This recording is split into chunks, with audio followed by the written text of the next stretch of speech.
एकदन्तं महाकायं तप्तकाञ्चनसन्निभं लम्बोदरं विशालाक्षं वन्देऽहं गणनायकम्।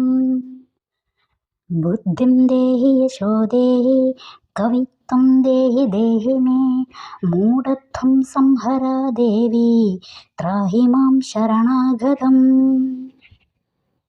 ഓം നമോ ഭഗവതേ വാസുദേവായ ശ്രീകൃഷ്ണായ പരബ്രഹ്മണേ നമഃ. നമസ്കാരം, എല്ലാവർക്കും റിതം ഓഫ് ലവിലേക്ക് സ്വാഗതം. ഇന്ന് നമുക്ക് ഭഗവത്ഗീതയിലെ ആദ്യത്തെ അധ്യായത്തിലെ 14-ാമത്തെ ശ്ലോകം നോക്കാം. തതശ്വേതൈർഹയൈർയുക്തേ മഹതി സ്യന്ധനേ സ്ഥിതോ മാധവ പാണ്ഡവാശ്ചൈവ ദിവ്യൗ ശംഖൗ പ്രദദ്മധു. തതഃ പിന്നെ, ശ്വേതൈഹി വെളുത്ത, ഹയൈ കുതിരകളെ, യുക്തേ കൂട്ടിയ, മഹതി വലിപ്പമേറിയ, സ്യന്ധനെ തേരിൽ, സ്ഥിതൗ സ്ഥിതി ചെയ്തുകൊണ്ട്, മാധവഃ മാധവനും ലക്ഷ്മീപതിയായ കൃഷ്ണനും, പാണ്ഡവാച്ഛ ഏവ പാണ്ഡവനും, ഇവിടെ പാണ്ഡവൻ എന്ന് പറയുന്നത് ആരെയാണ്? അർജുനനെയാണ്. ദിവ്യൗ ദിവ്യങ്ങളായ, ശംഖൗ ശംഖുകൾ, പ്രദദ്മധുഹു വിളിച്ചു അല്ലെങ്കിൽ ഊതി. ഇതാണ് ഇതിൻ്റെ അർത്ഥം. മറുവശത്ത് കൃഷ്ണാർജുനന്മാർ വെള്ളക്കുതിരകളെ പൂട്ടിയ വൻ തേരിൽ നിന്നുകൊണ്ട് തങ്ങളുടെ ദിവ്യശംഖങ്ങൾ മുഴക്കി. കഴിഞ്ഞ ശ്ലോകത്തിൽ നമ്മൾ പറഞ്ഞു, ഭീഷ്മപിതാമഹൻ തൻ്റെ ശംഖ് ഊതിക്കൊണ്ട് യുദ്ധത്തിന് തങ്ങൾ തയ്യാറാണ് എന്ന് അറിയിച്ചു. അപ്പോൾ അതിന് മറുപടിയായിട്ടാണ് പാണ്ഡവ പക്ഷത്തു നിന്നും കൃഷ്ണാർജുനന്മാർ തങ്ങളുടെ ശംഖുകൾ ഊതിയത്. ഇവിടെ ശ്വേതൈർ ഹയർ യുക്തേ എന്ന് പറയുന്നു. എന്താണ്? വെള്ളക്കുതിരകളെ പൂട്ടിയ തേര്.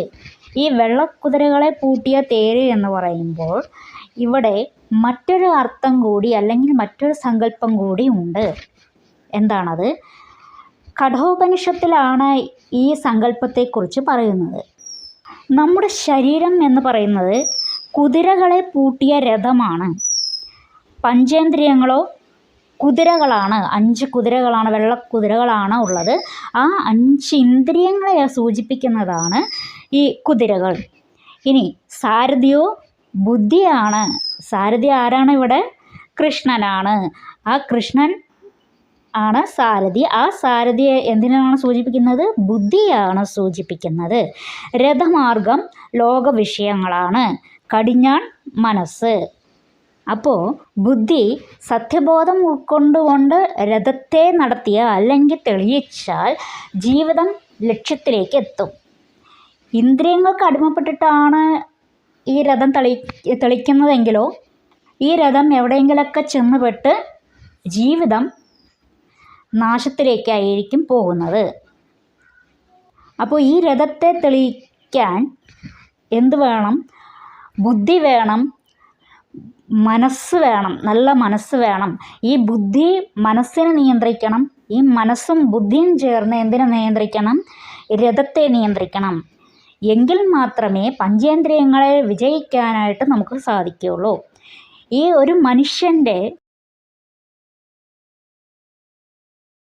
ജീവിത വിജയം എന്ന് പറയുന്നത് പഞ്ചേന്ദ്രിയങ്ങളെ നിയന്ത്രിക്കുക എന്നുള്ളത് തന്നെയാണ്. പഞ്ചേന്ദ്രിയങ്ങളെ നിയന്ത്രിക്കുന്ന ഒരാൾക്ക് അയാളുടെ ജീവിതം തന്നെ വിജയിച്ചു എന്നാണ് അർത്ഥം. അപ്പോൾ ഇവിടെ സത്യത്തിൽ മഹാഭാരത യുദ്ധം നടത്തിയത് അല്ലെങ്കിൽ പാണ്ഡവ പക്ഷത്തെ വിജയിപ്പിച്ചത് കൃഷ്ണനാണ്. അർജുനനെ മുൻനിർത്തി കൃഷ്ണൻ കളിച്ച കളി എന്ന് വേണമെങ്കിൽ പറയാം. കൃഷ്ണൻ്റെ കയ്യിലെ ഒരു ഉപകരണമായിരുന്നു അർജുനൻ. ഭഗവാൻ അറിയാം അർജുനെ കൊണ്ട് കൂട്ടിയാൽ കൂടില്ല. കാരണം അർജുനന് നിഷ്കളങ്കമായ ഒരു മനസ്സാണ് ഉള്ളത്. ഒരു യുദ്ധത്തിന് നിഷ്കളങ്കമായ മനസ്സ് ഉണ്ടാവാൻ പാടില്ല. അങ്ങനെ നിഷ്കളങ്കത ഉണ്ടായിക്കഴിഞ്ഞാൽ തങ്ങളുടെ എതിർപക്ഷത്ത് നിൽക്കുന്ന ആളുകളെ വധിക്കാനായിട്ട് അവരെ ജയിക്കാനായിട്ടോ സാധിക്കാതെ വരും. ആ ഒരു കാര്യം തന്നെയാണ് ഇവിടെ അർജുനനും തുടക്കത്തിൽ ഉണ്ടായത്.